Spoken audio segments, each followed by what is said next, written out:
Hey guys, tonight we begin with something a little darker. A time of plagues, punishments, and pottage. We're diving into what life was really like during the Middle Ages. Forget the castles and chivalry Hollywood sold you. The truth? You probably wouldn't last a single day. So before you get comfortable, take a moment to like the video and subscribe, but only if you genuinely enjoy what I do here. And let me know in the comments where you're tuning in from and what time it is for you. It's always fascinating to see who's joining us from around the world. Now, dim the lights, maybe turn on a fan for that soft background hum, and let's ease into tonight's journey together. Congratulations, you've just woken up in the year 1325. The good news? You're alive. The bad news? So are the fleas. Your bed is a half-rotted straw mattress stuffed with bugs and hay that smells like a barn floor, because it was a barn floor 3 months ago. There's no memory foam, no pillows, and definitely no Egyptian cotton sheets.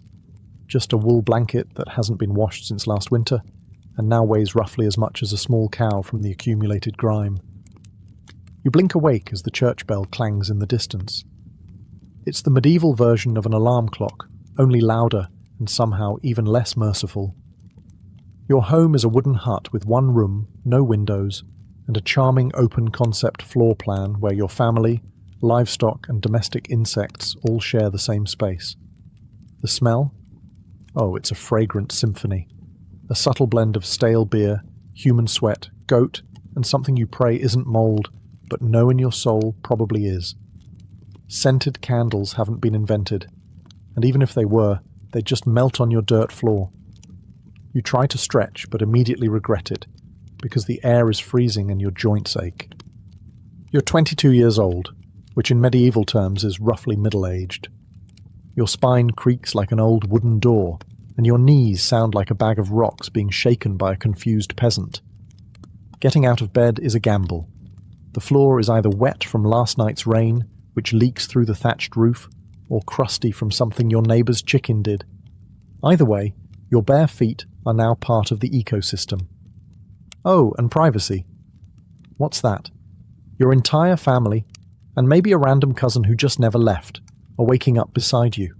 There's no bedroom, no curtains, no me time. Just communal everything. Welcome to morning in medieval Europe, where you're never truly alone, because parasites, rodents, and 8 other people are always with you. And this is just how your day starts. It only gets worse from here. So, you've managed to crawl out of your medieval haystack of horrors. Congrats. Now nature calls. And it's not calling politely. It's screaming. Here's the part where you start missing the modern bathroom. There's no toilet, no seat, no toilet paper, no flush, not even a mildly resentful plunger in the corner. In the 14th century, relieving yourself is an adventure, a social experiment, and often a small public event. If you're a peasant, your bathroom is likely a wooden bucket behind the house, which is already full because Uncle Wolfstan had a rough night after eating bad turnips. The smell is biblical. You hold your breath, do your business, and then, here's the kicker, toss it into the street. Yes, the street. You're supposed to shout something like "Gardez-loo" before dumping it out the window. That's Old French for "watch out below," although frankly no one ever moves fast enough. Streets in medieval towns are open sewers, a charming river of human waste, animal droppings, and mystery liquids you'd rather not examine. If you're lucky enough to live in a town with public latrines, congratulations. You get to sit shoulder to shoulder with strangers in an outhouse where privacy is a myth and ventilation is a cruel joke. You might make small talk, but try not to breathe too deeply. Toilet paper? Never heard of it. Most people wipe with straw, leaves, rags, moss, or, if they're feeling especially indulgent, a scrap of wool. Sometimes, nothing at all. Which might explain why handshakes weren't popular yet. And if you're in a castle, surely it's better, right? Well, sort of. You might have a garderobe, a hole in the wall that drops your waist directly into the moat. Great idea.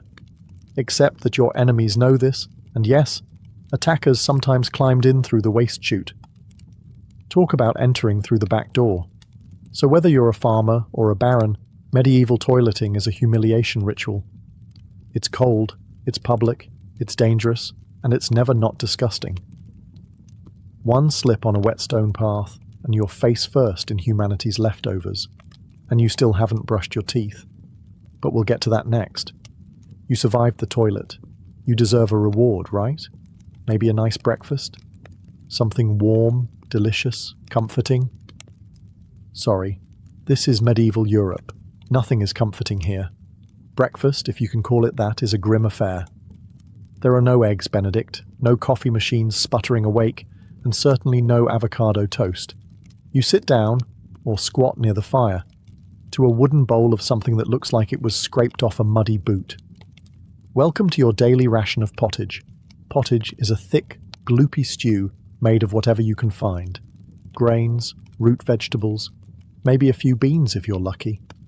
It's been simmering in the same pot for days, sometimes weeks, and new ingredients are just dumped on top of the old ones. It's less of a recipe and more of an ongoing edible experiment.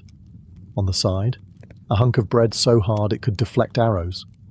It's made from coarse rye or barley flour, often bulked up with sawdust, ground up acorns or other creative ingredients, because wheat is a rich man's fantasy. This loaf is not your friend. You don't slice it, you negotiate with it. What about drinks? You're not sipping orange juice or an oat milk latte. You're drinking beer. Yes, beer. At 6 a.m. Why? Because the water is teeming with parasites and filth. So you start your day with weak ale, low alcohol, high survivability. Kids drink it too. No one's happy about it, but at least it won't kill you. Immediately. Want some meat or cheese? Dream on. That's for Sundays and saints' feast days, and only if your lord is feeling generous. Most peasants don't eat meat more than a few times a year. As for fresh fruit, only when it's in season and not already fermented into wine. And don't even think about spices unless you're royalty. A pinch of pepper costs more than your monthly wages.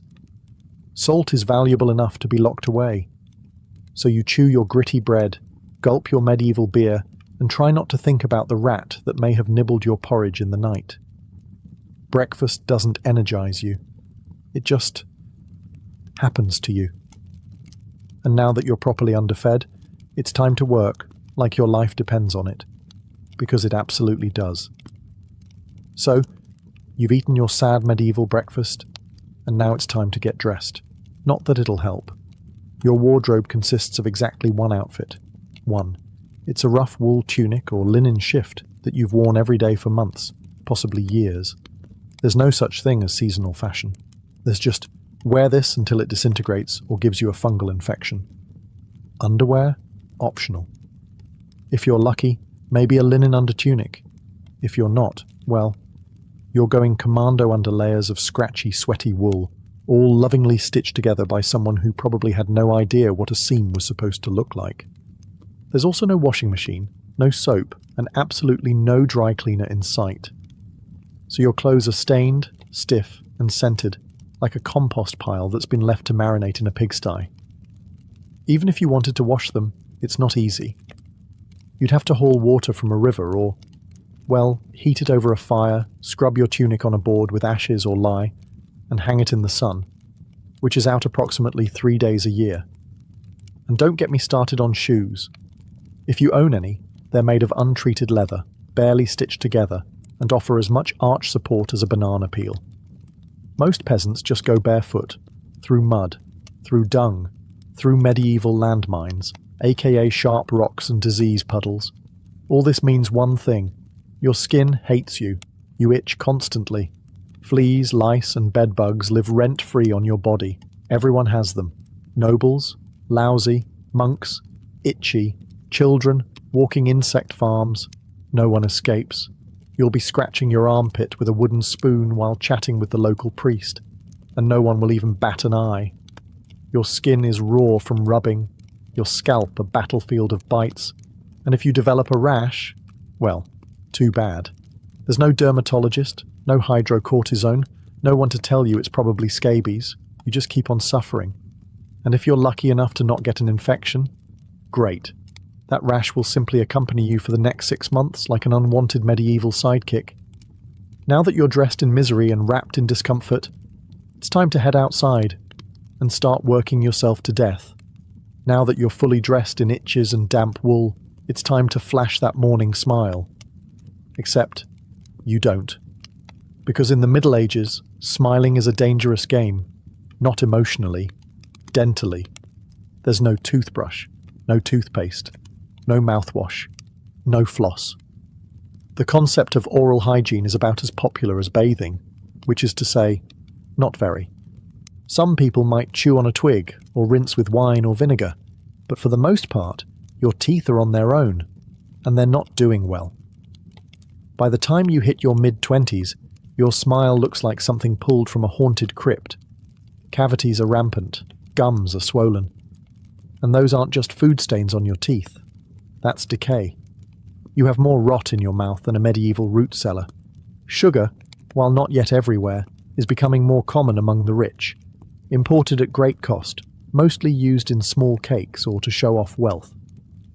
If you're a noble, congratulations. You get to rot your teeth faster than the peasants. If you're poor, you'll do it slowly over time with fermented bread, gritty porridge, and years of hard chewing. Toothaches? Get used to them. They're like medieval weather, always there in the background. The kind of pain that makes you consider praying, drinking, or pulling the tooth out yourself with a pair of pliers. And that's not a joke. That was the actual treatment. Dentists didn't really exist, but barber surgeons did. Yes, the same guy who cuts your hair is also pulling your molars out by candlelight with an iron hook and zero anesthesia. Infected tooth? Hope you like fevers, because without antibiotics, it can easily turn into sepsis and kill you. From a toothache. That's right. The same thing that sends us to a pharmacy today could be your funeral in the 1300s, and there's no relief on the social front either. Kissing? Good luck. Halitosis, bad breath, is everywhere. If you're single, you're not judged by your smile. You're judged by your land and your livestock. In short, your mouth is a battlefield, and it's losing the war. Now that your teeth are throbbing, let's head outside. Because your real job, the one that will break your back, is just getting started. Time to head to work. Except there's no office, no desk, no coffee break, and no chance of promotion. Your job, if you're like 90% of the population, is simple. Don't die while labouring for someone else's comfort. You're a peasant. Congratulations. That means you work the land that belongs to a lord who probably doesn't remember your name. You rise with the sun and stop only when it disappears behind the trees. Your tools? A wooden hoe, a rusty sickle, and whatever bones are still intact in your body. There's no weekend. There's no clocking out. There's only sunrise to sunset, 6 days a week. Sunday is off, but only if you're not harvesting, fighting off raiders, or praying feverishly for your infected toe to stop turning black. The work is brutal. Fields are ploughed by hand or with oxen, if you're rich enough to afford one. You dig ditches, sow seeds, pull weeds, and carry water until your spine begins to resemble the letter S. No one cares if you're tired. No one's asking how your mental health is doing. If you're a woman, surprise. You don't just do fieldwork. You also care for children, clean, cook, spin wool, feed animals, and pretend your husband's lice infestation isn't slowly migrating to your side of the bed. Children? They start helping out around age 5. No school, no toys, just a tiny wooden rake and a dream of one day not dying of the flu. And if you're one of the few who isn't a farmer, maybe you're a blacksmith, a tanner, or a cooper, great. You still work with fire, chemicals, or animal guts all day in poorly ventilated sheds.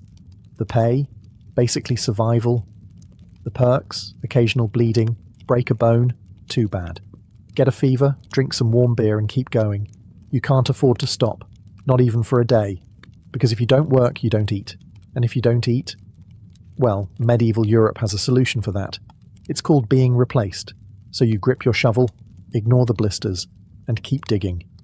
Because in the Middle Ages, your job isn't a career, it's a slow-motion endurance test. Now that your back is on fire from labouring in the fields, let's talk about the weather. Because in the Middle Ages, temperature is less about seasons and more about ongoing punishment from the sky. Let's start with winter. There's no insulation, no central heating, and no weatherproofing. Just wooden walls with gaps you could throw a chicken through. Your windows? Covered with cloth, not glass. The fire in the hearth? Nice in theory, but you don't have enough firewood to keep it going because wood is expensive, and gathering it from the forest is sometimes illegal. Yes, you can be executed for picking up the wrong stick from the wrong forest. You bundle up in your one damp wool tunic, huddle near the dying embers, and still wake up with your nose frozen. Your feet, permanently cold, often damp. Your fingers, so stiff they feel like tiny medieval popsicles. Frostbite isn't diagnosed, it's just called bad luck. Now fast forward to summer. Sounds better, right? Wrong. In summer, your home turns into a clay oven. There's no fan, no cross breeze, and absolutely no deodorant. You sweat through your layers, but you can't remove them, because showing too much skin is scandalous. And also invites sunburn, insect bites, and social judgment. The flies are out in full force, attracted to your unwashed body, and the smell of last week's goat stew that's still fermenting in the corner. Mosquitoes buzz by your ear while you sleep, assuming you can sleep through the sound of your neighbours yelling and babies crying. In the fields, the sun bakes you. No sunblock, no hat, unless you've fashioned one out of straw like a desperate scarecrow. And the worst part, you still have to work. Heatstroke is just called taking a bad turn, so you're either shivering in your own hovel, wondering if your toes will make it to spring, or you're sweating through your only pair of socks while your thighs chafe into oblivion. And the one thing that never changes, no matter the season, your clothes still itch, your food is still terrible, and your next job, still waiting. Welcome to climate control, medieval style. There is none. Feeling thirsty? Need to freshen up? Want to splash a little water on your face to wake up from this damp fever dream of a life? Too bad. In medieval times, water isn't your friend.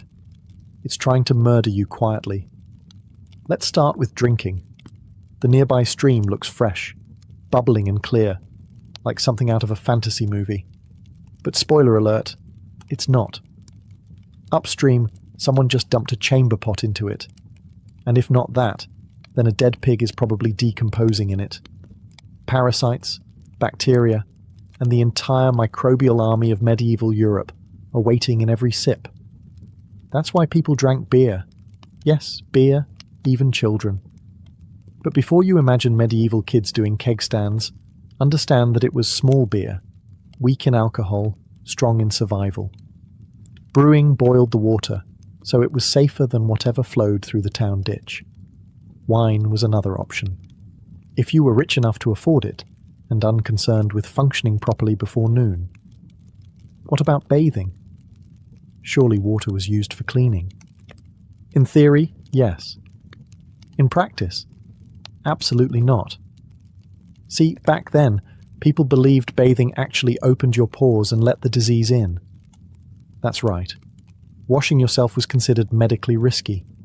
You were cleaner, apparently, if you never removed the protective layer of filth caked onto your skin. Communal bathhouses did exist, but they quickly gained reputations as places for gossip, scandal, and sometimes full-on medieval extracurriculars. So naturally, the church got involved and shut many down. Even if you did want to bathe, it was a full production. You'd need to fetch water from the well, boil it over a fire, fill a wooden tub that leaked, and then pray no one else in the house used it before you. Or worse, after. And rainwater? Collected in open barrels where birds poop, insects breed and moss thrives. Sounds refreshing, doesn't it? So whether it's going in your mouth, on your body, or onto your crops, water in the Middle Ages is less of a life source and more of a gamble. One wrong gulp, and you're spending your final days sweating in a straw bed, clutching your stomach, and contemplating all your life choices. Next time you sip tap water, raise a glass for our ancestors. They didn't have the luxury of hydration without hazard, so you drank the water, or maybe you didn't.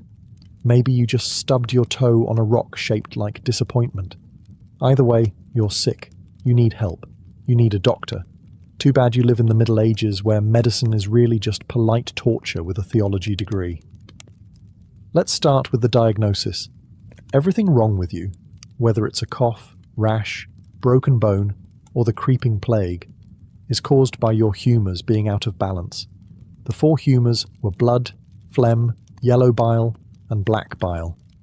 According to medieval science, your health depends on keeping them balanced, like some sort of internal soup. Got a fever?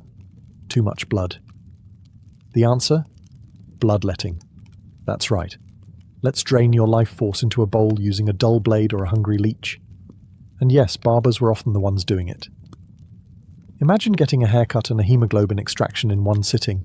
2 for 1, baby. Feeling sad or anxious? That's clearly an excess of black bile. The cure? Laxatives. Maybe a warm herbal purge. Or just prayers and a cold compress while everyone avoids eye contact with you and starts carving your coffin. Now, if you break a bone or get a nasty wound, you're in real trouble. There's no anesthesia, unless you count passing out from pain. Surgery is done with knives that haven't been cleaned since the Crusades. Tools are heated over fire not for sterilization, but because they just look scarier that way. Antibiotics? Centuries away. Germ theory? Not invented yet. They think disease comes from bad air or God being annoyed with your moral failings. Got a stomachache? Must have been your sinful thoughts. Hope you like confessing while vomiting. If your condition gets worse, you'll be treated with more leeches, possibly some crushed beetles, and a priest at your bedside giving last rites just in case. At this point, they're preparing for the cure known as death. And if, by some miracle, you recover, everyone just assumes God took pity on you. The doctor takes full credit, and the leech gets promoted. So yes, in the Middle Ages, medicine is less about healing and more about surviving the cure. After a long day of labour, lice, and leeches, it's finally time to eat. You shuffle back to your hovel, stomach growling, ready for the one joy left in life, a warm meal. Bad news. Your meal is probably trying to kill you. Let's begin with the basics. Food preservation doesn't really exist. There's no fridge, no freezer, just salt, smoke, or the hope that winter air keeps things fresh. Your meat, if you're lucky enough to have any, has been hanging for days, covered in flies, marinated in questionable brine, and possibly shared with a rat or two. Bread is the cornerstone of the medieval diet, but even that isn't safe. In bad harvest years, desperate peasants bulk it up with bark, sawdust, or even clay to make it stretch. And if it's rye season, there's a bonus. Ergot, a fungus that causes convulsions, hallucinations, and sometimes death. It's like eating bread laced with LSD and tetanus. Vegetables? Only if they're in season. And you know what's always in season? Turnips. So, many. Turnips. Boiled, mashed, or floating in pottage, which, if you remember from Chapter 3, is basically a hot swamp of mystery ingredients that's been simmering since your great-grandfather's funeral. Fruit might be available in the fall, but it rots quickly, and sugar is rare, expensive, and hoarded by the rich to show off their blackened teeth. Dairy is another gamble. Fresh milk spoils in hours. Butter and cheese fare better, but they're loaded with bacteria. People eat them anyway because, frankly, it's either that or chew your boot leather. And let's talk about seasoning. Spices like pepper, cinnamon, or nutmeg? Worth more than gold. For the average peasant, flavour comes from onions, salt, if you're lucky, and pain. Most meals taste like wet burlap sprinkled with sadness. But food isn't just a health hazard. It's a political one. Game animals belong to the Lord, not you. Caught poaching a rabbit? You could be fined, imprisoned, or even executed. That's right, your dinner could get you hanged. So as you sit down to eat your grey stew by flickering firelight, remember, every bite is a risk. But you eat anyway, because in the Middle Ages, food doesn't nourish, it tests you. It's evening now. You've worked, suffered, and barely digested your suspicious stew. You might think the day is winding down, but don't get too relaxed, because God is watching. So is the priest. And so is your neighbour Agnes, who will absolutely rat you out if you miss Mass. In medieval Europe, religion isn't just part of life, it is life. The church controls your calendar, your laws, your education, if you can read, your birth, marriage, death, and everything in between. Think of it as your spiritual landlord. And you're always behind on rent. Every day is structured around prayer bells. The town church bell rings in the morning, noon, and night. Not because people need reminders, but because missing prayer is a sin. Forget to bow? Sin. Eat meat on a Friday? Sin. Think about your neighbour's wife in that one dream? Double sin. And yes, hell is very real. Vividly real. Priests describe it in glorious detail. Rivers of fire, lakes of boiling blood, demons with pitchforks and eternal wailing. If the plague doesn't scare you, eternal damnation definitely will. You can't read the Bible yourself because it's written in Latin, a language reserved for monks, clergy, and that one noble kid who's too good for dirt. You rely on the church to interpret everything for you. That means if the priest says your crop failure is because you didn't pray hard enough, well, time to kneel harder. Tithes, a tenth of everything you own, are mandatory. If you grow wheat, you give wheat. If you raise chickens, you give eggs. If you have nothing, congratulations. You're spiritually bankrupt and financially doomed. Holidays? They're holy days, dozens of them. And while they offer breaks from labour, they're not for fun. They're for attending Mass, fasting, confessing sins, and reminding yourself that joy is a dangerous indulgence. Questioning the church is dangerous. Heretics are burned. Witches are drowned. Blasphemers are flogged. And skeptics are quickly reformed. So you go through the motions. You chant. You bow. You pray that your soul, after enduring this dirt-covered life, might finally land in paradise, assuming the priest likes you. Because in the Middle Ages, God may be merciful. But the church? Not so much. If you thought being a medieval peasant was rough, try doing it as a woman. All the filth, famine, and fear, plus childbirth, subservience, and social invisibility. In the Middle Ages, being a woman is like being on hard mode, with no health potions and no restart button. From birth, a girl's life path is pretty much locked in. Marry young, bear children, serve your husband, die tired. Education? Not likely. Unless you're from a noble family and sent to a convent, your intellectual development stops around the time you learn how to churn butter and patch a tunic. Marriage happens early. Really early. It's not weird to be betrothed at 12 and pregnant by 14. It's not about love. It's about land, livestock, and alliances. Your opinion? Not required. Once married, you're basically your husband's property. Your job is to produce heirs, feed everyone, keep the house running, and not complain. Because complaining might get you branded a nag, or worse, a witch. That label comes with a complimentary drowning or burning, depending on local fashion. Childbirth is a death lottery. There's no prenatal care, no sterile tools, no anesthesia. Midwives do their best, but even minor complications can mean death for the mother, the child, or both. Some women survive 10 pregnancies. Many don't survive 2, but don't worry. Once the baby is out, your work increases. Now you have a screaming infant in a lice-ridden hut, and you're expected to nurse, cook, clean, and still help in the fields. You don't get a break.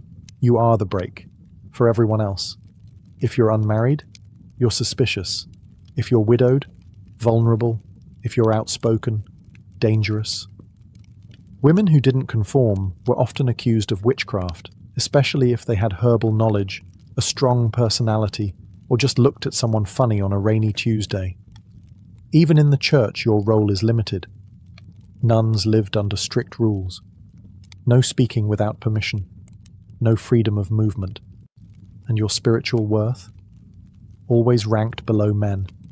In short, if you're a woman in the Middle Ages, you're expected to endure, obey, reproduce, and suffer in silence, ideally while smiling. Because even in a time of universal suffering, women were somehow expected to suffer gracefully.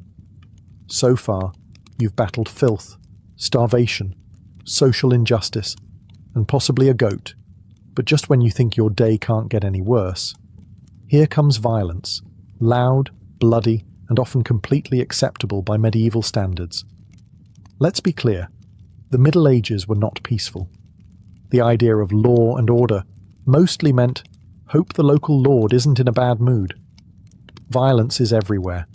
In the home, in the streets, on the battlefield, in church disputes, and sometimes in line at the communal bread oven.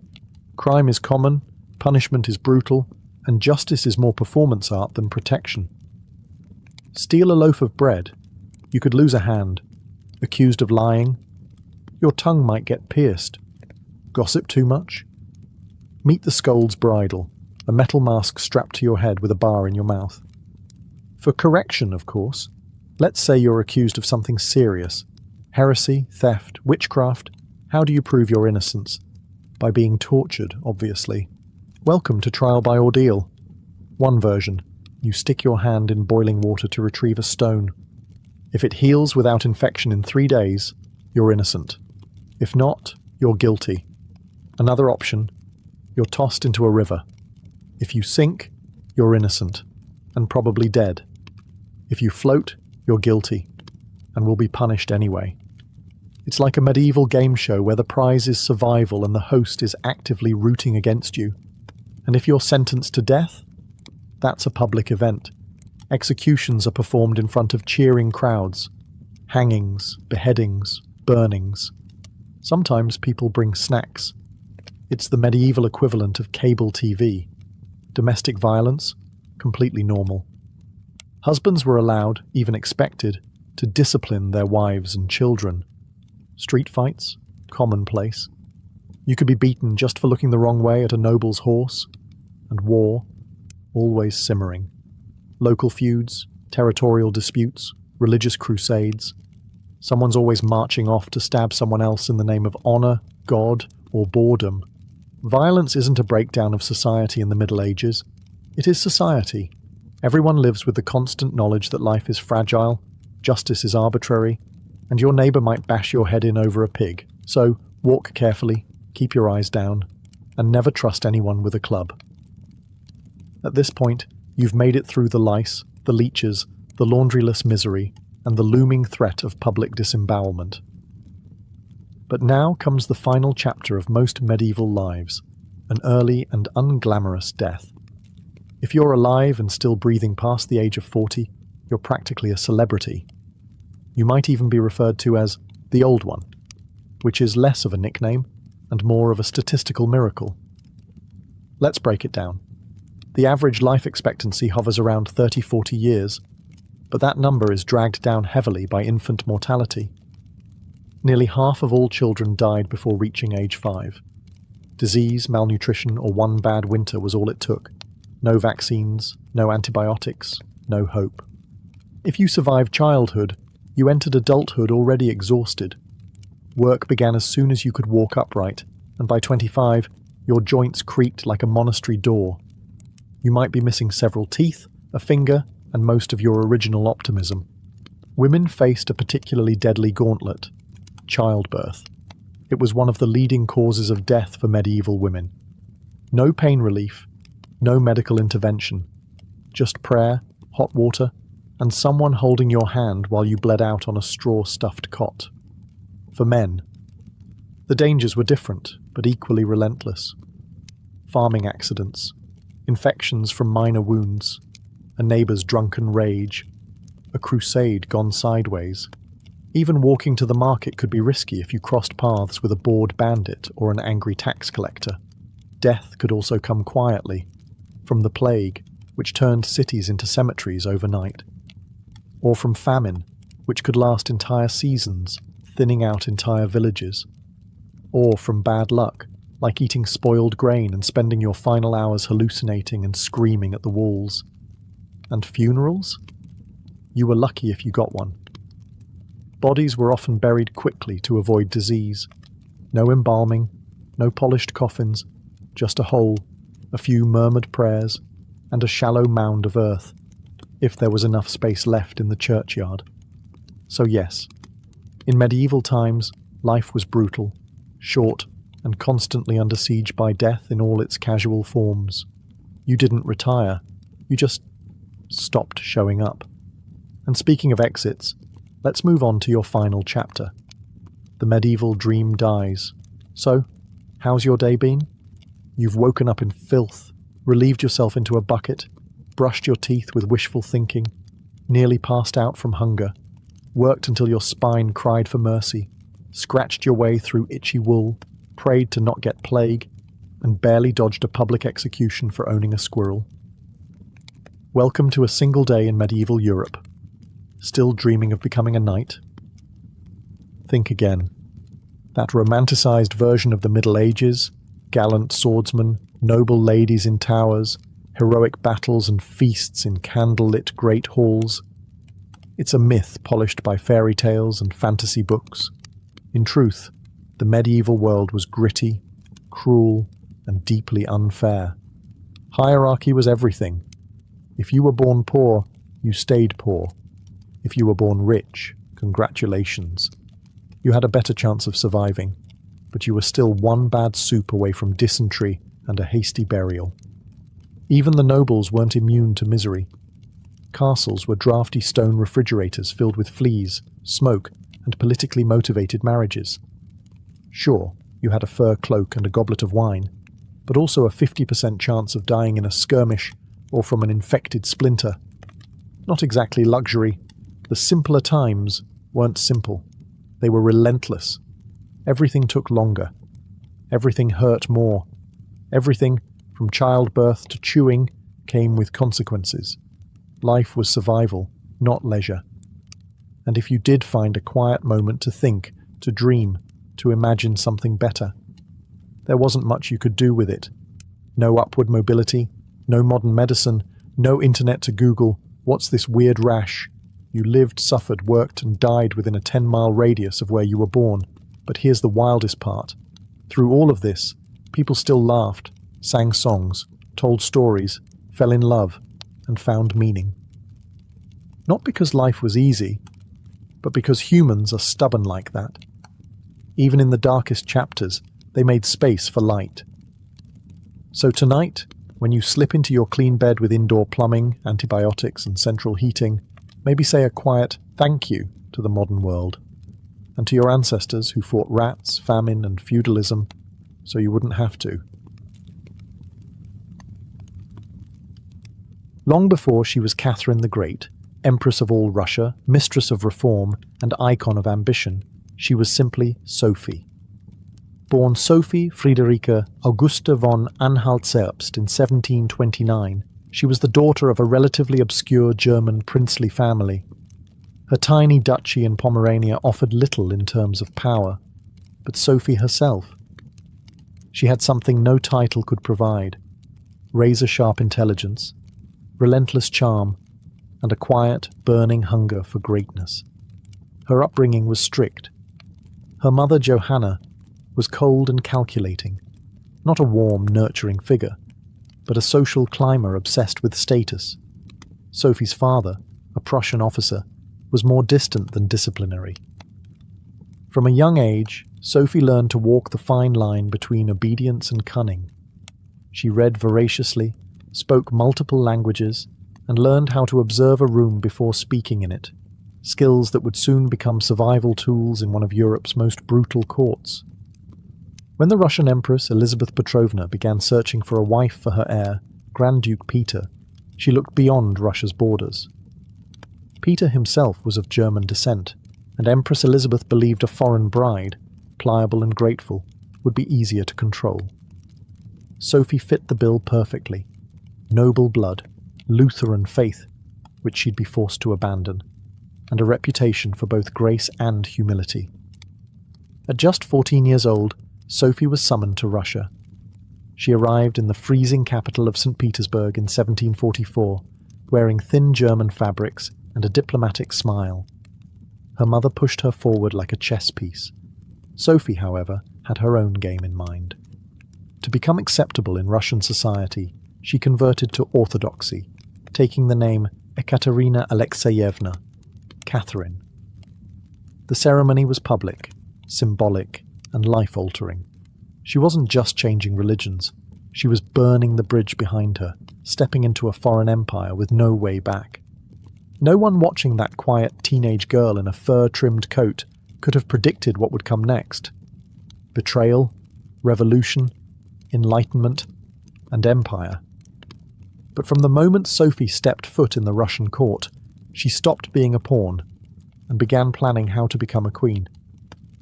Catherine's marriage to Grand Duke Peter was meant to secure her place in Russian royalty, but from the very beginning, it felt more like a cage than a crown. Peter, heir to the Russian throne, was not the dashing prince of fairy tales. Awkward, immature, and obsessed with toy soldiers, he was far more interested in playing war games in his chambers than governing an empire, or showing affection to his new wife. Some accounts even suggest he refused to consummate the marriage for years. He idolized Frederick the Great of Prussia and resented the Russian court that had adopted him. In contrast, Catherine embraced Russia with a fierce determination. She learned the language, studied its history, and memorized Orthodox rituals. She wanted to belong. Peter wanted to escape. This mismatch wasn't just emotional, it was political. The Russian court was a viper's nest of gossip, paranoia, and brutal power games. Empress Elizabeth still ruled with absolute authority, but her health was in decline. Everyone knew a transition was coming, and everyone had an agenda. Catherine was watched constantly. Her letters were read, her friendships monitored, and her every move scrutinized. She couldn't trust her husband, her mother, who was still whispering in her ear on behalf of foreign interests, or even her servants. In this world, alliances could turn into accusations overnight. But Catherine was no fool. She learned to play the court's games quietly, cultivating allies in the shadows. She charmed military officers, made friends with scholars, and developed a reputation for dignity and restraint, a stark contrast to her husband's childish tantrums and open contempt for Russian traditions. Behind closed doors, Catherine began reading Enlightenment thinkers like Voltaire and Montesquieu. While others saw her as a young consort, she was building a vision, not just for herself, but for Russia, a nation of strength, education, and reason. But there was one problem. The longer Peter lived, the longer Catherine remained in limbo, a powerless wife to a man unfit to rule. So she waited, observed, and planned. She knew the Russian throne wouldn't be inherited. It would have to be taken. In 1762, after nearly 2 decades of waiting, watching, and quietly maneuvering, Catherine saw her moment and seized it with breathtaking precision. Empress Elizabeth had died, and Peter, now Peter III, was finally Tsar. But his reign began unraveling almost immediately. In just a few short months, Peter alienated the church, offended the nobility, insulted the army, and lavished praise on Prussia, Russia's longtime enemy. He reversed key policies, humiliated the clergy, and talked openly about divorcing Catherine to marry his mistress. The court, already wary of his erratic behaviour, turned cold. The army, filled with generals loyal to Catherine, grumbled in corridors. Even ordinary Russians, devout and patriotic, saw Peter as a foreign puppet who mocked their traditions. Catherine, watching all of this unfold, made her move. In July of that same year, while Peter was away at his summer palace, Catherine launched a bloodless coup d'etat. Supported by key military officers, including her lover Grigory Orlov and his influential brothers, she rode through St. Petersburg in full regalia, was proclaimed Empress Catherine II, and won the allegiance of the powerful Imperial Guard. Peter, caught off guard and without allies, surrendered within days. He was taken into custody, and shortly after, found dead under mysterious circumstances. Officially, it was reported as a hemorrhoidal colic. Unofficially, it was murder. Catherine was now empress, not by birth, not by marriage, but by will, wit, and audacity. It was unprecedented. A foreign-born woman with no legitimate claim had taken the Russian throne without a single battle. But her real challenge was just beginning. She had to transform that bold grab for power into a lasting legacy. Would Russia accept her? Would the nobility respect her? Could she hold the empire together without falling victim to the same fate as her husband? Catherine understood that power gained through intrigue could be lost just as easily. She needed to rule not as a schemer, but as a visionary. And so began her transformation, from a careful conspirator to a reforming empress, one who would redraw borders, embrace the Enlightenment, and redefine what it meant to be a woman in power. Once Catherine had the crown, she could have rested on her power, but she didn't. She had something bigger in mind than simply sitting on a throne. She wanted to transform Russia, and not just militarily or politically, but intellectually. While Peter had worshipped Frederick the Great and toy soldiers, Catherine idolized Voltaire, Diderot, and the bold thinkers of the Enlightenment. She believed in reason, progress, education, and the role of a monarch as a servant of the people, even if she herself ruled with absolute authority. Catherine didn't just read Enlightenment philosophy, she lived it. She corresponded directly with Voltaire for over 15 years, flattering him while defending her autocracy.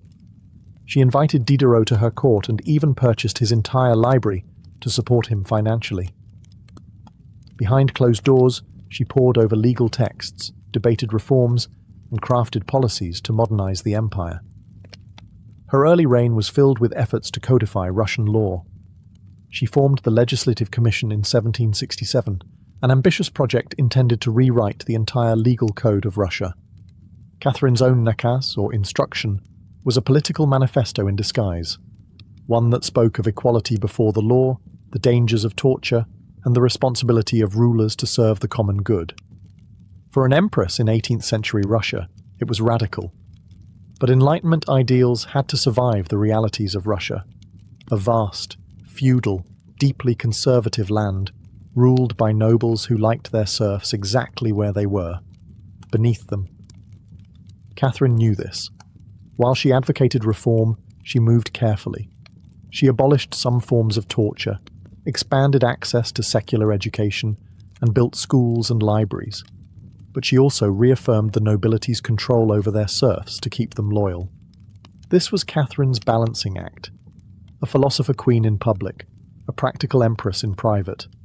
She walked a tightrope between ideology and survival, between the shining salons of Paris and the gritty politics of Moscow. Her vision for Russia was bold, but always calculated. In many ways, Catherine wasn't trying to make Russia European. She was trying to make Russia modern, on her terms. And that meant reform, yes, but with an iron hand in a velvet glove. Catherine wasn't content with reforming Russia from within. She wanted to expand it outward, to make it an empire worthy of fear, admiration, and envy. Where Peter the Great had opened a window to the west, Catherine aimed to knock down the walls. Under her leadership, Russia's borders stretched wider than ever before. She waged wars not just to defend her crown, but to reshape the map of Europe. One of her most significant campaigns was against the Ottoman Empire. These wars, fought in waves throughout the 1760s and 1770s, weren't just about territory. They were about influence. Catherine saw herself as the liberator of Orthodox Christians living under Muslim rule and as the rightful protector of Eastern Europe. Under generals like Alexander Suvorov and Grigory Potemkin, Russia captured key regions including Crimea, the northern coast of the Black Sea, and access to warm water ports, something Russian Tsars had coveted for generations. These victories weren't just military, they were symbolic. With each conquest, Catherine sent a message. Russia was no longer the distant, backward cousin of Europe. It was a continental force. She also turned her gaze westward. In a series of deals and diplomatic maneuvers, Catherine participated in the partitions of Poland, carving up the struggling Polish-Lithuanian Commonwealth along with Austria and Prussia. By the end of the Third Partition in 1795, Poland was erased from the map, and Russia claimed vast new lands and millions of new subjects. But Catherine didn't just conquer with armies. She also colonized with ideas. New cities were built. Trade routes were expanded. German settlers were invited to cultivate Russian farmland.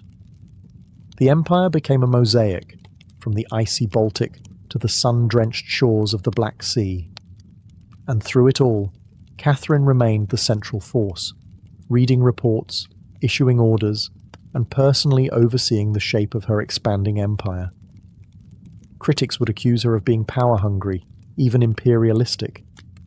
But to Catherine, expansion wasn't ambition, it was destiny.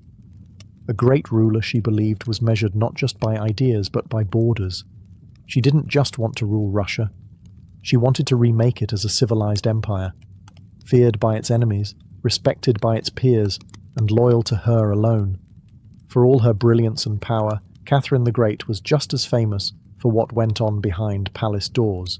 And no, not all of it was whispered in libraries. Catherine's private life became one of the most talked about aspects of her reign. She had lovers, not just one or two, but a carefully curated parade of them, many decades younger, often handsome, and sometimes politically influential. She didn't hide them. In fact, she often rewarded them with titles, estates, and pensions, if they behaved well. If not, they were quietly dismissed, sometimes with a polite thank you and a promotion. Among the most important of these lovers was Grigory Potemkin, a man as brilliant as he was bold. Their relationship blurred the lines between romance, politics, and partnership. Some historians believe they may have even married in secret. Together, they shaped military campaigns, colonization projects, and the transformation of southern Russia.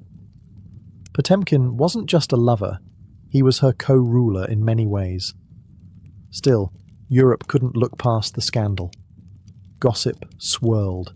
Satirical pamphlets painted her as lustful, insatiable, even unhinged. And after her death, the rumours only got worse, the most infamous being the completely false and grotesque tale involving a horse, spread by her enemies to smear her legacy. But why the obsession? Simple. Catherine was a woman who wielded power unapologetically, and in a world where female rulers were expected to be either saintly virgins or tragic figures, she refused to play the role. She lived, loved, and ruled on her own terms, and that made her dangerous. Ironically, while her critics painted her as immoral, Catherine herself was deeply philosophical about love and sexuality. She believed pleasure was a natural part of life, and that personal relationships didn't have to threaten public responsibility. She separated emotion from governance, a feat few male rulers managed. In reality, her liaisons were often strategic. She surrounded herself with men who were loyal, capable, and politically useful. And when they ceased to be, she let them go, usually with a smile and a generous retirement. Catherine's love life didn't weaken her rule. It was part of her strategy, a blend of passion and power that made her unforgettable, envied and feared. For all her charisma and control, Catherine's reign was not without peril. And in 1773, that peril came in the form of a bearded Cossack named Yemelyan Pugachev. He was no ordinary rebel. Pugachev claimed to be none other than Peter III, Catherine's dead husband. According to him, he had survived the coup and now returned to reclaim the throne from the German usurper. It was absurd. Peter was long gone. But to Russia's oppressed and exhausted lower classes, the claim didn't need to be true. It just needed to offer hope. Pugachev promised liberation, an end to serfdom, lower taxes, and land for the common people. His words lit a fire across the Volga River region, especially among Cossacks, peasants, and old believers. In a time when the gap between nobles and serfs had widened brutally, his promises sounded like salvation. The Pugachev rebellion became the largest peasant uprising in Russian history. Towns were taken, fortresses fell, Nobles were slaughtered. For a terrifying moment, it seemed as if the empire itself might fracture. Catherine was shaken. This wasn't a foreign war she could win with cavalry and treaties. This was a revolt from within. Her own people, rising against the system she ruled. But Catherine didn't panic. She acted. She dispatched professional military forces to crush the rebellion, ruthlessly. Pugachev's forces were defeated in 1774. He was captured, displayed in an iron cage, and eventually beheaded in Moscow, a public warning to all who dared follow. Afterward, Catherine doubled down on order and control. Her dreams of liberating the serfs quietly faded into silence. The rebellion had shown her the limits of enlightenment in a country still shackled by feudalism. She now leaned harder on the nobility, who offered loyalty in exchange for absolute control over their serfs. This was a turning point. The empress who once quoted Voltaire now prioritized stability over philosophy. Reform became cautious, surveillance increased. Rebellion, even whispered, was to be stomped out before it had breath. Pugachev may have lost his head, but he left behind a warning that haunted Catherine, that power built on inequality could only hold so long before the storm came crashing through. By the time Catherine the Great approached the final years of her life, she had ruled Russia for over 3 decades, longer than any female ruler in Russian history. From the moment she seized power, she had defied expectations, reshaped her empire, and redefined what a woman and a monarch could be. Under Catherine's reign, Russia became a true European powerhouse. Its territory expanded by over 200,000 square miles, swallowing Crimea, parts of Poland, and stretches of the Black Sea coast. These weren't just military wins, they were strategic pivots, securing warm water ports and reshaping trade. But her legacy wasn't only drawn on maps. Catherine left a cultural mark as well. She helped found the Hermitage Museum, amassed one of the greatest art collections in Europe, and corresponded with the greatest minds of the Enlightenment. Her court became a centre of sophistication, art, and intellectual ambition. In a country often viewed as backward by Western Europeans, Catherine put Russia firmly on the cultural map. She modernized education, founding schools for girls, and promoted the printing of books. She introduced smallpox inoculation to Russia, even publicly receiving the vaccine herself, an act of scientific bravery in her time. Yet, her reign was also one of contradictions. While she admired Enlightenment ideals, she never freed the serfs. In fact, she extended serfdom deeper into Russia's territories. Her reforms, while impressive, remained mostly top-down, designed to polish the empire without truly transforming its foundations. Still, Catherine's rule brought stability and ambition. She understood that power was not inherited. It was crafted, managed, and constantly defended. She ruled not by divine right, but by force of will, political brilliance, and relentless calculation. She was called many things: a usurper, a tyrant, a reformer, a seductress. But above all, she was effective. When she died in 1796, Russia was wealthier, larger, and more formidable than it had been in centuries. She left behind a throne secure, an empire expanded, and a legend that would endure for centuries. Catherine didn't just reign, she ruled, with intellect, strategy, and an unapologetic grip on history. And in doing so, she became more than an empress. She became a myth. For all her power, expansion, and enduring legacy, Catherine the Great was still, at her core, a woman navigating a man's world and reshaping it in her image. Behind the imperial portraits and state decrees was someone deeply aware of how precarious her position was. She was not born Russian. She came to the throne through a coup. She ruled an empire that didn't want a woman in charge, and yet she not only endured, she thrived. Catherine was never content to be ornamental. She read constantly, wrote endlessly, and never stopped learning. Her daily schedule was intense. Hours of reading reports, corresponding with foreign powers, editing state papers, and managing a court filled with rival factions. She wasn't content to simply sit on the throne. She worked the throne like a stateswoman born to it. She was also, in many ways, lonely. She surrounded herself with courtiers, lovers, and artists, yet wrote in her memoirs of how few people she could truly trust. Her son Paul, whom she distrusted and kept away from state matters, grew into a man she feared would undo all her progress. Her greatest emotional partnership, with Grigory Potemkin, faded into deep friendship, but his death in 1791 left a wound that never truly healed. Catherine crafted her image carefully. She understood the power of narrative, and wielded it better than most monarchs of her age. She posed as Mother of Russia, enlightened monarch, warrior empress, and lover of the arts. But beneath those roles was a woman who had endured rejection, betrayal, scandal, and rebellion, and kept going. When she died in 1796, she left behind an empire transformed, but also questions. Could she have done more to end serfdom? Were her Enlightenment ideals compromised by politics? Was she more reformer or ruler? History remembers her by the title she never gave herself, the Great. It wasn't because she was flawless, or kind, or just.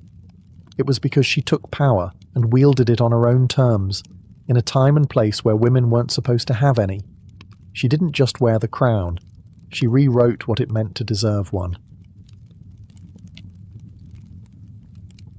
In the humid depths of the Chiapas jungle in southern Mexico, the ruins of Palenque whisper stories from the ancient Maya world. Towering temples rise above the canopy, their limestone faces eroded by time, but still brimming with secrets. And in 1994, one of those secrets revealed itself. A team of Mexican archaeologists, led by Fanny Lopez Jimenez, was surveying Temple Thrind, a relatively modest pyramid, next to the more famous Temple of the Inscriptions, the burial site of the mighty king Pakal the Great.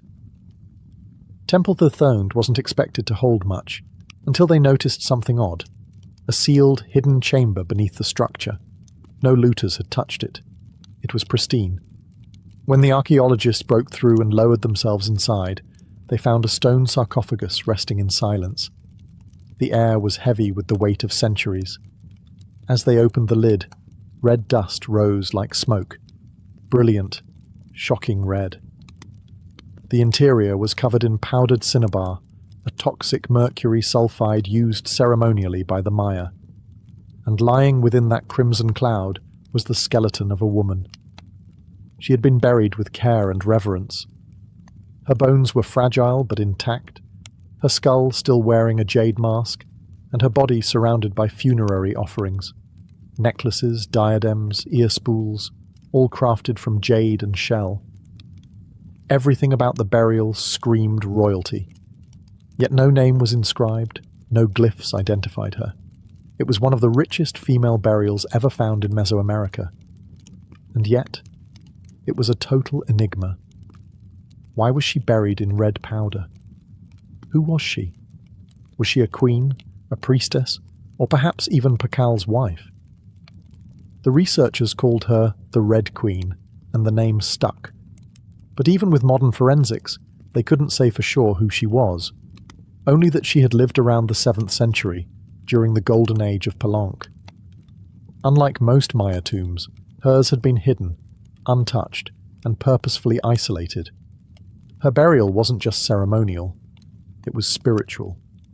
This woman wasn't meant to be remembered with words. She was meant to be remembered through ritual, through colour, and through the mystery she left behind. The most haunting feature of the Red Queen's tomb wasn't her jade jewellery, or the silence of the sealed chamber. It was the red dust. A thick layer of powdered cinnabar covered everything. The sarcophagus, the walls, her bones, even the offerings around her. It clung like blood to stone. To the Maya, this was no accident. Cinnabar, made from crushed mercury sulfide, was one of the most sacred and dangerous substances in the ancient world. Its vibrant red colour wasn't just visually striking, it symbolized blood, rebirth, and the life force that connected the human and divine realms. Red was sacred. It was the color of sunrise, of sacrifice, of life emerging from death. And it wasn't just symbolic, it was spiritual. Covering the dead in cinnabar was a ritual meant to transform the body, preserving it not for eternity, but for transition. In Maya belief, death wasn't the end. It was a passage, a crossing into another cosmic layer. And so the Red Queen, whoever she was being prepared not just for burial, but for deification. But there's another layer to this. Cinnabar is toxic. Repeated exposure can lead to mercury poisoning, tremors, hallucinations, even death. The Maya likely didn't understand the chemistry, but they felt its potency. It was volatile, powerful, dangerous. To bathe a corpse in it was to declare, this person was no ordinary mortal. In Palenque, very few were buried with cinnabar. Pakal the Great, the mighty king whose pyramid dominates the site, was one. His body, like hers, was also saturated in the red powder. That detail alone drew speculation. Was the Red Queen his wife? His mother? Or someone of equal divine status? Her skull had been placed on a layer of jaguar skin, another sacred symbol. Around her, bone needles, obsidian blades, and miniature jade figurines hinted at rituals performed either during her life or in her honor at death. Every part of her burial told a story without words, a story of power cloaked in secrecy, a woman prepared to cross into the underworld, not in silence, but in ceremony, drenched in the color of sacrifice. Surrounding the Red Queen's crimson-drenched remains was a world of silence, broken only by the gleam of jade, shell, and obsidian. These were not mere ornaments. They were offerings, each one carefully chosen to accompany her on the journey to the Maya afterlife, the Xibalba. At her sides were jade necklaces, heavy and cold, their polished surfaces still radiant after 300 years underground. Jade was not just beautiful, it was sacred. The Maya considered it a symbol of eternal life. It represented the green of maize, the vitality of the jungle, and the breath of the gods. Only the elite were buried with jade. For the Red Queen, it covered her chest, wrists, and ears, a clear sign that in life she wielded influence, perhaps even divine favor. One of the most haunting objects was the jade funerary mask, placed delicately over her face. Unlike the golden death masks of Egypt, this one was subtle, constructed from dozens of tiny mosaic tiles, arranged to mimic the contours of her skull. The mask served a ritual function, to protect the soul, to preserve identity, and to present her as divine in the eyes of the gods. Scattered near her bones were bone needles, obsidian blades, and shell artifacts. These could have been tools of ritual or symbols of her status, as priestess, healer, or royal matriarch. One bone pin was engraved, faint but purposeful, a small echo of her voice lost to time. At her feet and along the edges of the tomb were ceramic vessels, still sealed, likely once filled with offerings, food, drink, or incense to sustain her spirit beyond death. The Maya believed the afterlife was a journey, dangerous, layered, filled with challenges. These items weren't luxuries, they were necessities. To modernize, the tomb feels intimate, not overloaded, but intentional. There was no gold, no chariots, no pomp, just items chosen with spiritual weight. It was a map for the soul. Through these treasures, we glimpse how the Maya understood death, not as finality, but as a transition of power. The Red Queen wasn't buried to be forgotten. She was being prepared to ascend. For all the grandeur of her tomb, the Red Queen left behind one haunting void. No name. No inscriptions adorned her sarcophagus. No glyphs on the walls identified her. She was clearly someone powerful. But who? From the moment her tomb was opened, scholars began trying to connect the dots. The most compelling theory? That the Red Queen was Tsakbu Ajau, the wife of Kinich Janab Pakal, known today as Pakal the Great, the most famous ruler of Palenque. Tsakbu Ajau was more than just Pakal's consort. She was born into nobility and married into Palank's royal dynasty at a young age. She bore at least 3 sons, all of whom held high status, and she played a key ceremonial role during her husband's reign. If anyone could be buried with such honor, it was her. Supporting this theory was the tomb's location, just a few feet away from Pakal's own grand burial in Temple of the Inscriptions. The proximity suggests a deliberate pairing, husband and wife, rulers even in death. And then there's the cinnabar. Only 2 burials in Palank were found with such intense cinnabar coverage, Pakal and the Red Queen. It's unlikely this was coincidence. But here's where the mystery deepens. DNA tests were conducted on both sets of remains in hopes of confirming the connection. But the results? Inconclusive. The woman's bones showed no direct maternal link to Pakal, but that didn't rule out a spousal relationship. After all, marriage does not require shared blood. Some have argued she could have been Sakkuk, Pakal's powerful mother, who ruled Palank before he came of age. Others suggest she may have been a high priestess, or a sister, or a royal ancestor whose name has simply been lost to history's erosion. Still, the evidence points most strongly to Tsakbu Ajau, a queen by title, a mother of kings, and a spiritual counterpart to Pakal. The lack of a name may not be an oversight. It may have been intentional. In Maya cosmology, the soul lived on not through monuments, but through ritual, symbol, and the whispers of the earth. And so the Red Queen remains suspended between legend and truth, a woman who ruled, remembered not in stone, but in scarlet and silence. To understand the Red Queen, we must understand the world she came from, a world where Maya women, especially royal ones, held more influence than many realize. In Maya civilization, politics was often a family affair. Royal women weren't merely passive consorts. They were diplomats, priestesses, and power brokers. They conducted rituals, sponsored temples, and played crucial roles in maintaining dynastic legitimacy.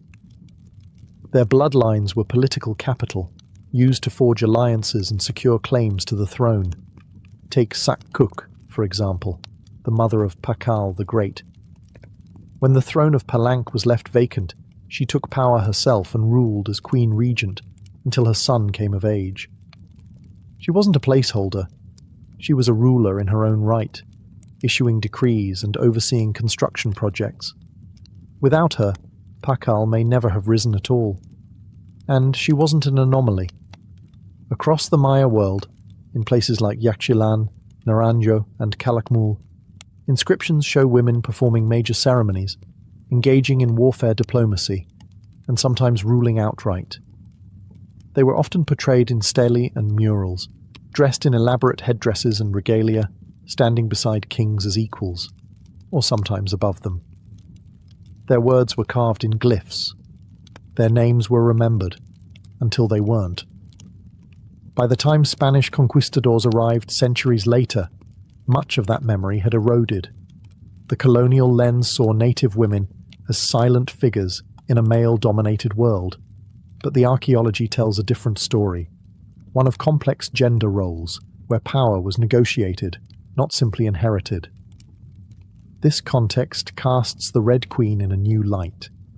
She may not have ruled in name, but her burial, rich, sacred, and positioned beside Pakal, suggests she was a central pillar in the royal order. Her jade mask wasn't just decoration. It was a symbol of identity, of power held in life and protected in death.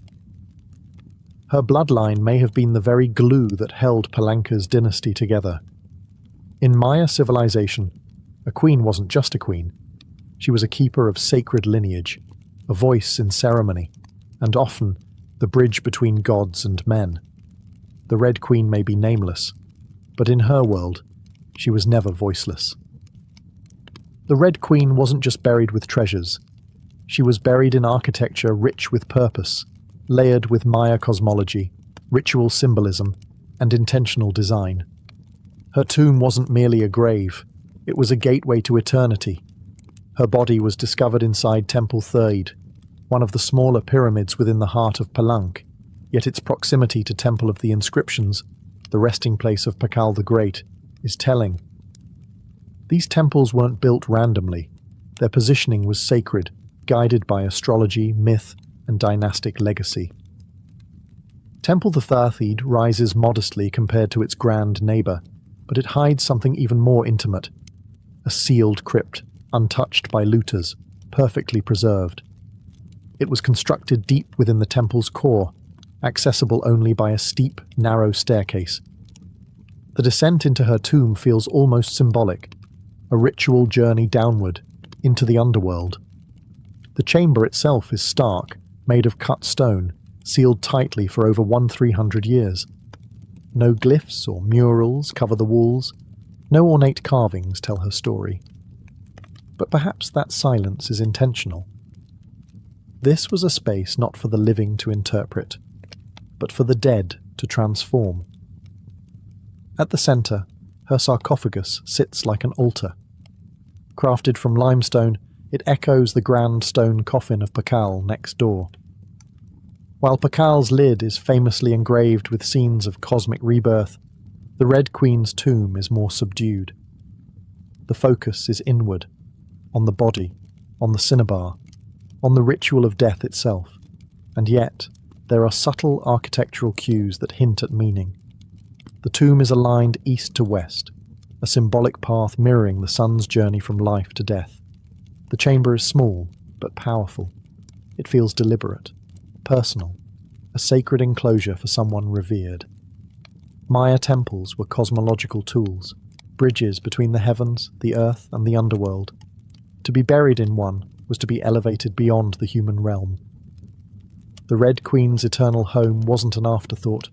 It was a carefully constructed shrine, a place where death became transformation. Her bones rest in stone, her essence in cinnabar, and her legacy in the architecture itself. A temple that speaks without words, telling us she mattered. To the ancient Maya, death wasn't the end. It was a threshold, a sacred passage into the underworld, known as Xibalba. And for someone like the Red Queen, this crossing was not only spiritual, it was political, cosmological, and deeply ritualized. Burial rituals were carefully choreographed events, rooted in myth and meant to guide the soul through the treacherous layers of the underworld. Maya texts and iconography tell us that Xibalba was no peaceful afterlife. It was a maze of darkness, rivers of blood, trials, and gods of death. Only those properly buried, ritually prepared, and spiritually equipped could make the journey successfully. The Red Queen was buried wrapped in cinnabar, encased in stone, and surrounded by offerings, all signs of an elite burial. But there's more. The presence of bone needles and obsidian blades in her tomb hint at auto-sacrifice rituals, possibly symbolic tools representing rites she had performed in life, or that were reenacted at her burial to empower her spirit. Her funerary mask, carefully assembled from jade tiles, was not simply decorative. It may have served as a spiritual vessel, preserving her face and identity as she journeyed into the afterlife. In Maya belief, the face was a mirror of the soul, and the soul needed to be recognized by the gods. The ceramic vessels surrounding her may have once held chocolate, maize, water, or even pulque, to nourish her in the next world. Other items, like stingray spines or shell trumpets, could have represented spiritual tools, calls to the gods, or tokens of ritual communication. Burial wasn't just a goodbye. It was a transformation. The Maya believed in cycles, death as seed, burial as planting, and the afterlife as rebirth. Kings and queens were often seen as earthly incarnations of gods, and in death they returned to those divine origins. The Red Queen, covered in the colour of blood, entombed in a pyramid and honoured with offerings, was being prepared for rebirth, not as a mortal, but as a being tied to the sacred order of the cosmos. Her burial wasn't the end of her story, it was the beginning of her legend. Just a few steps away from the Red Queen's final resting place, lies one of the most iconic tombs in Mesoamerica, that of Kinich Janab Pakal, known simply as Pakal the Great. His burial inside the Grand Temple of the Inscriptions is celebrated for its artistry, scale, and deeply spiritual symbolism. But what makes the Red Queen's tomb so extraordinary is not only what was inside, it's where it was found. Her sarcophagus was hidden within Temple Threed, directly adjacent to Pakal's monument. In a city like Palanque, where every temple was carefully positioned to reflect cosmic principles, this closeness was no coincidence. It was intentional, a statement etched in stone. Many scholars believe the Red Queen was Tzakbu Ajao, Pakal's queen and trusted consort. While her tomb lacks inscriptions, the similarities between their burials are striking. Both wrapped in cinnabar, both entombed in pyramids, both buried with jade, and both treated with extreme reverence. These rituals mirror each other, as if two halves of a sacred narrative. Pakal's lid famously depicts him falling into the underworld tree, a cosmic scene of death and rebirth. The Red Queen's simpler tomb contains no such iconography, but the symbolism lies in the pairing itself. If Pakal represented the sun, journeying through the underworld at night to rise again, then the Red Queen may have represented the moon, the feminine force that follows its own mysterious path in the sky. Together, they embodied a cosmic duality, masculine and feminine, king and queen, sun and moon, order and ritual. In Maya mythology, rulership was not singular, it was relational. Harmony in the cosmos required balance, and that balance extended into the dynastic court. By placing the Red Queen beside Pakal, the Maya were preserving not just a marriage, but a cosmic partnership. Their proximity in death may have mirrored their roles in life, a queen not behind, but beside her king, sharing not just a throne, but a legacy. In their tombs, they speak without words. Two souls, wrapped in cinnabar and stone, joined across eternity, one of history's most sacred silences. Though her name was lost to time, the Red Queen of Palanque endures, not as a forgotten relic, but as one of the most enigmatic and powerful women of the ancient world. Her tomb, sealed for over 1,300 years, now whispers across centuries, inviting questions that echo louder with every discovery. She represents a mystery that still resists full understanding. We may never know exactly who she was. No glyph carved her name. No stela told her story. And yet, the care in her burial, the richness of her offerings, the symbolism of her crimson-drenched bones, all speak of a woman profoundly important. Not merely as a wife or consort, but as someone who held real influence, spiritual weight, and royal blood. Today, the Red Queen forces us to re-evaluate assumptions. She's a reminder that in the ancient Maya world, women were not silent. They led rituals, governed cities, and shaped dynasties. While kings like Pakal have long taken the spotlight, the Red Queen's re-emergence reminds us that power did not belong to men alone. It flowed through mothers, queens, priestesses, and visionaries. Her legacy is more than the treasures she left behind. It's the conversation she started, among archaeologists, historians, artists, and storytellers. Every jade bead, every layer of cinnabar, every architectural choice in Temple Threed tells us something deliberate. This woman mattered, and perhaps that's the most extraordinary part of her story. Not what we know, but what we still don't. The Red Queen teaches us that history isn't just a collection of facts, it's a living puzzle, a shared human longing to connect with the past. In that sense, her legacy is still unfolding. She lies wrapped in red, the colour of life and sacrifice, of blood and rebirth.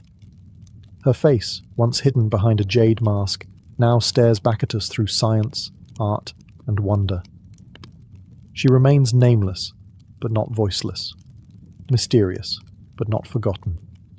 The Red Queen may have ruled a kingdom in life, but in death, she rules something greater, our imagination. Her tomb was sealed in stone. Her story was written in silence. And still, somehow, she speaks. Frida Kahlo was born on July 6, 1907, in the vibrant district of Coyoacán, then a village on the outskirts of Mexico City. Her childhood home, the Casa Azul, the Blue House, was filled with color, contradiction, and quiet strength. It would later become a sanctuary, a battleground, and a museum to one of the most iconic artists of the 20th century. Frida was the third of 4 daughters born to Guillermo Kahlo, a German-Hungarian photographer, and Matilde Calderón, a devout Catholic of indigenous and Spanish descent. Her parents were opposites: Guillermo, reserved and intellectual; Matilde, religious and emotionally distant. Frida would inherit her father's introspection and artistic eye, but also her mother's fierce resilience. As a child, Frida was imaginative, outspoken, and bold. She read voraciously and asked questions most adults didn't want to answer. But at the age of 6, she contracted polio, which left her right leg thinner and weaker than the other. A physical difference she tried to mask with long skirts, but never allowed to limit her spirit. The illness left her bedridden for months and isolated from other children. During this time, she grew close to her father, who encouraged her to exercise, ride bicycles, and stay mentally sharp. Unlike most girls of her time, Frida didn't aspire to become a wife or a homemaker. Her goal? To become a doctor. She enrolled in the prestigious National Preparatory School in Mexico City at age 15, one of only a handful of girls accepted. There, she stood out not just for her intelligence, but for her rebellious wit, radical thinking, and unique sense of style. She joined a group of young intellectuals known as the Cachuchas, who debated philosophy, literature, and politics.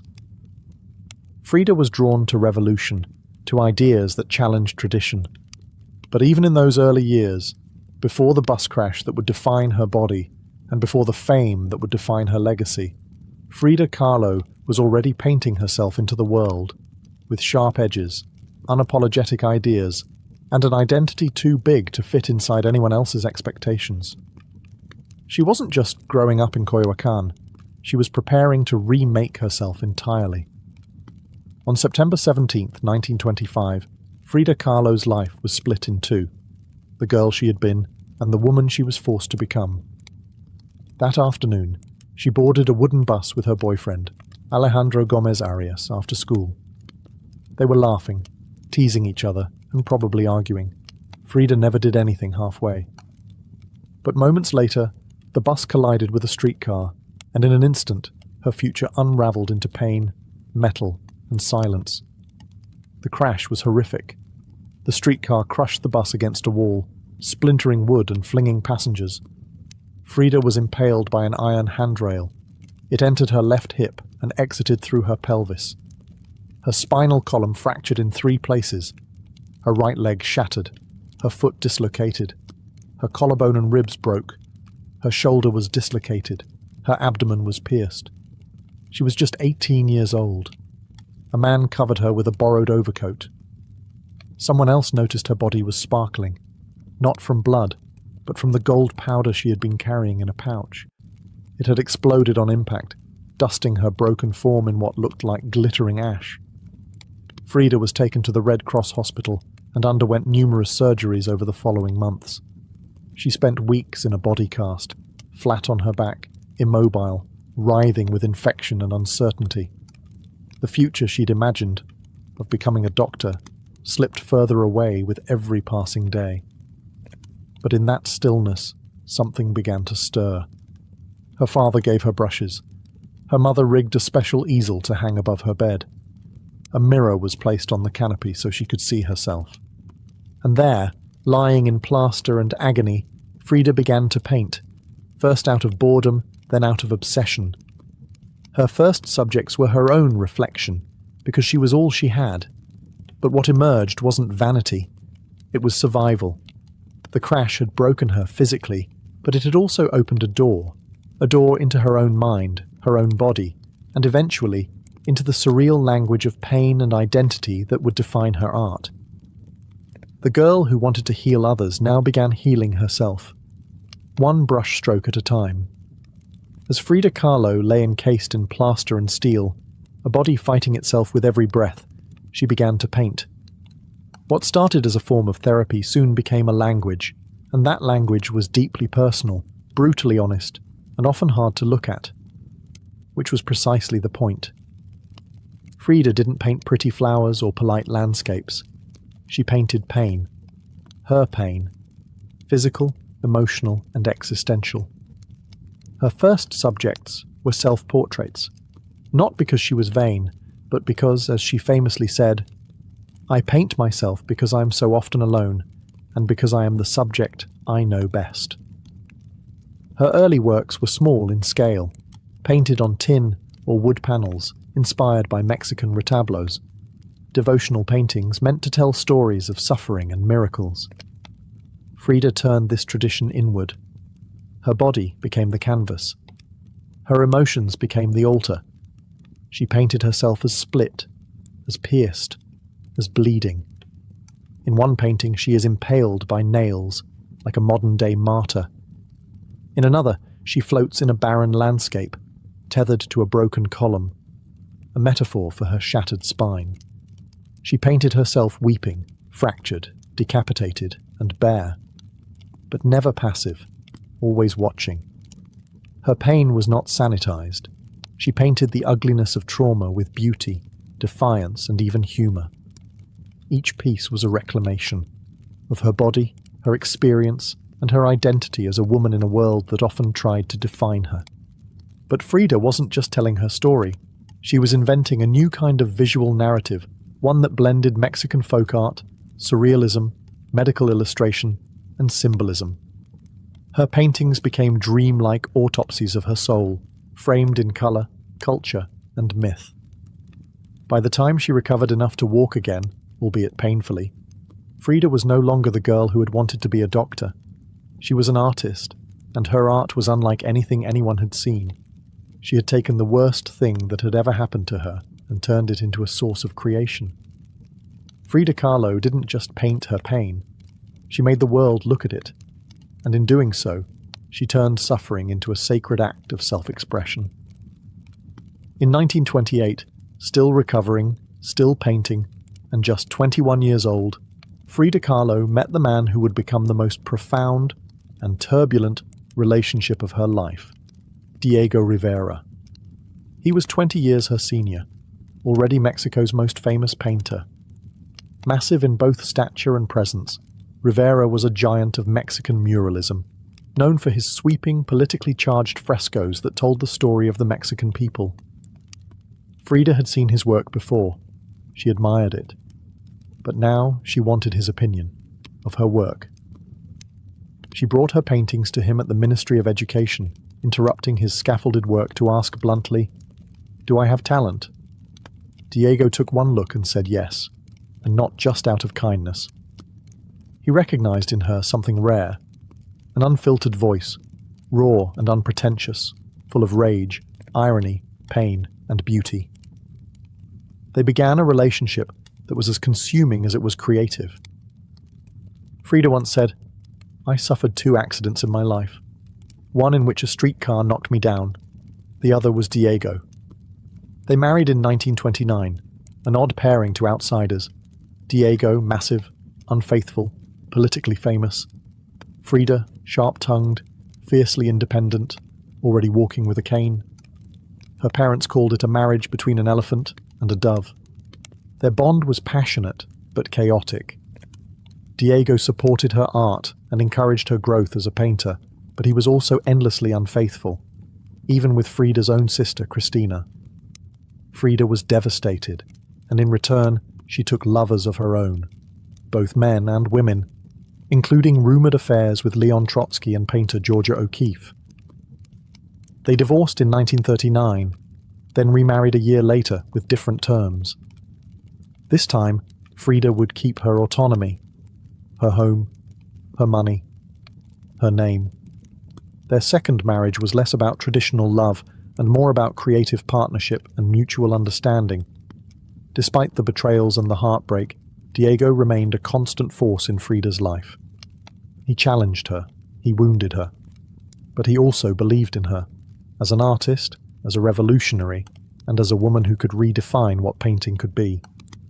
Together, they were not peaceful, but they were legendary. In the 1930s, Frida Kahlo followed Diego Rivera on a journey north to San Francisco, Detroit, and New York as he completed high-profile mural commissions. These years abroad brought her face-to-face with American industrialism, wealth, and the contradictions of capitalism, and they left her with deep political discomfort.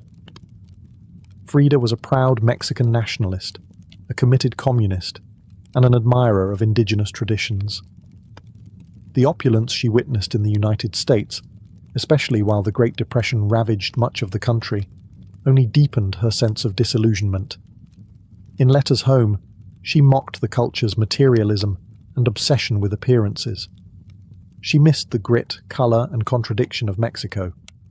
While Diego painted enormous murals on factory walls, Frida began to paint smaller, quieter revolutions, deeply personal works on tin and canvas. Her style solidified, sharp, surreal, emotional, and intimate. It was during this time that she produced some of her most iconic self-portraits. Frida didn't just paint herself for vanity. She painted herself to survive. Her identity became her landscape. With her body constantly in pain, from her accident, multiple surgeries, and a failed pregnancy in Detroit, she turned inward. Her portraits showed her bleeding, fragmented, exposed. Yet her face was always calm, always direct, unapologetic. One of her most powerful works, Henry Ford Hospital, shows her lying on a hospital bed, crying, surrounded by floating symbols of loss. A fetus, a snail, medical equipment, a cracked pelvis.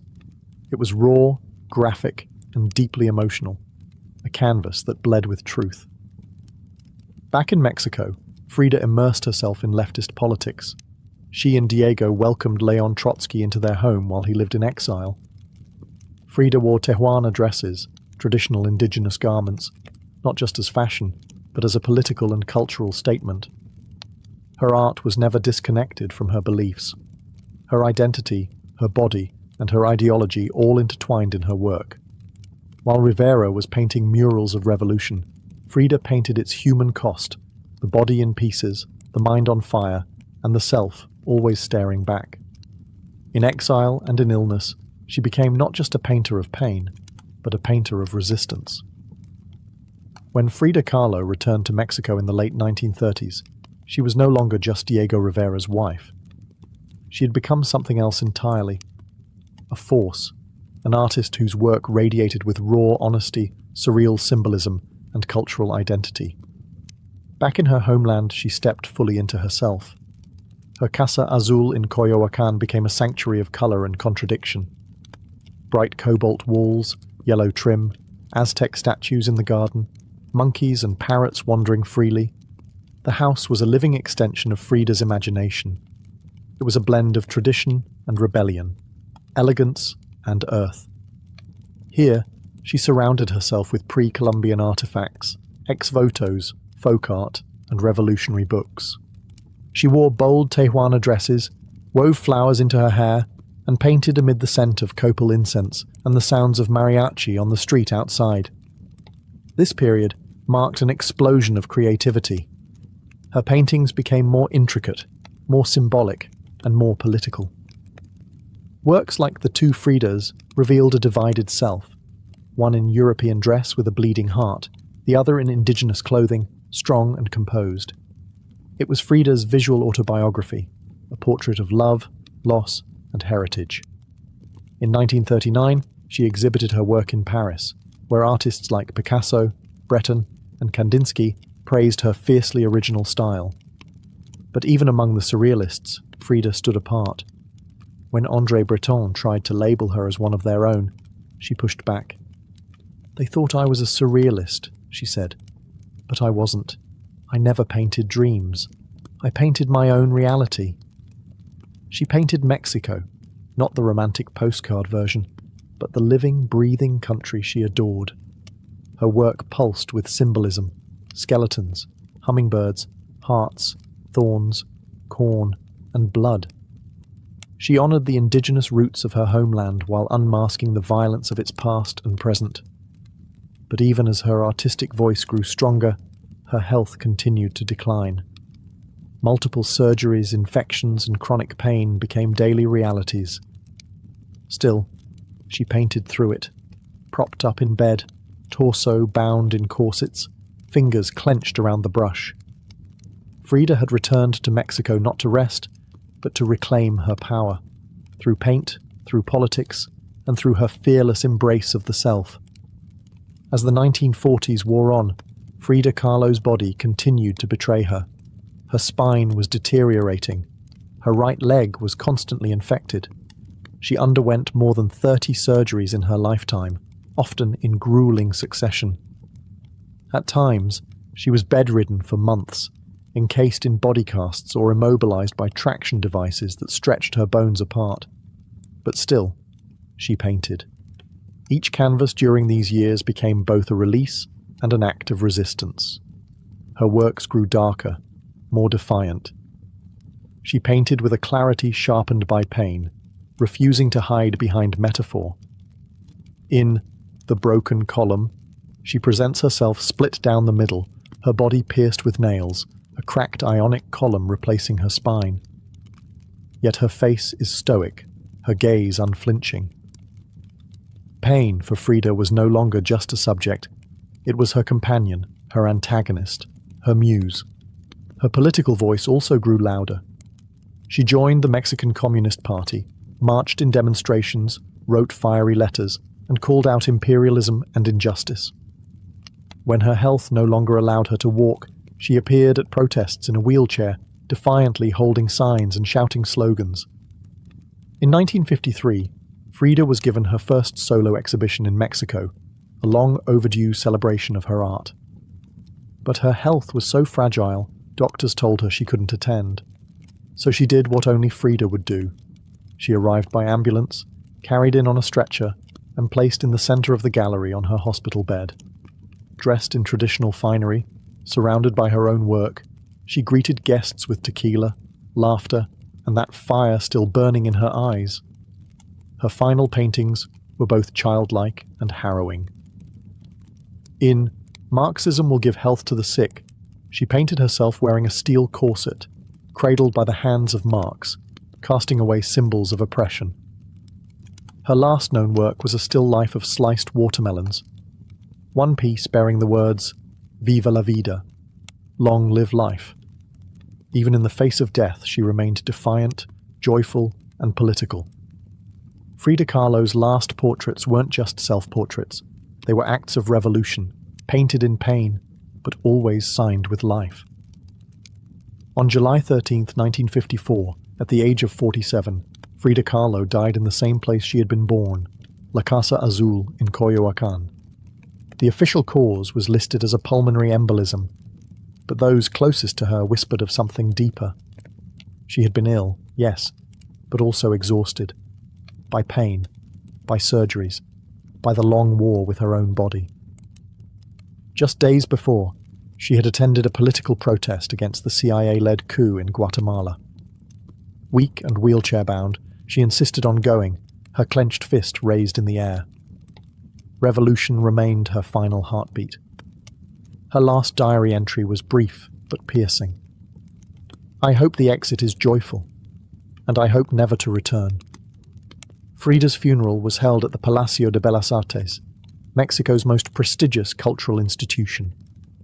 Her body, draped in the red flag of the Mexican Communist Party, was watched over by friends, family, artists, and revolutionaries. Diego Rivera was inconsolable. He called her the greatest love of his life, even as his betrayals had nearly broken her. But in the years that followed her death, something extraordinary happened. Frida Kahlo refused to disappear. At first, her name was whispered only in art circles. Her works weren't easy to categorize, too political for surrealists, too surreal for traditionalists. But slowly, her image, her story, and her defiance began to resonate. Through the 1970s and 1980s, as feminist scholars and activists reclaimed forgotten voices, Frida's became louder. She wasn't just a painter anymore. She was a symbol of pain turned into beauty, of feminism born through resistance, of Mexican identity celebrated without apology, of queerness, disability, revolution, and authenticity. Her face, unibrow, gaze, flowers in her hair, became iconic. Her home became a museum. Her diary became a sacred text. And her paintings now hang in the world's greatest museums. Frida Kahlo had lived much of her life in Diego's shadow. But in death, she stepped forward. She didn't just leave behind paintings. She left behind a mirror and dared us all to look, not with pity, not with fear, but with fire. Today, Frida Kahlo's face is everywhere. Printed on t-shirts, painted on murals, turned into dolls, memes, posters, and icons. Her signature unibrow, her flower-crowned hair, her direct gaze, all instantly recognizable.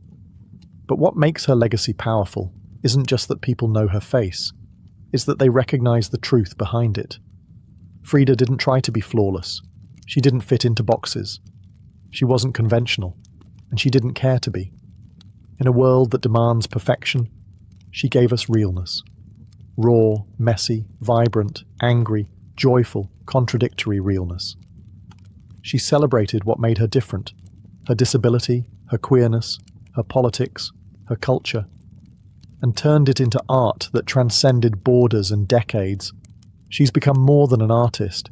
She's a global symbol of defiance, feminism, cultural pride, and creative resistance. For queer communities, she's a fearless bisexual icon who lived openly and unapologetically in a time that demanded silence. For women, she's a reminder that power doesn't require permission. For disabled artists, she's proof that pain can fuel the brush, not stop it. And for Mexico, she's a daughter reclaimed, fierce, folkloric, and forever part of the national soul. Her paintings, once dismissed as too strange or too personal, are now among the most revered in the world.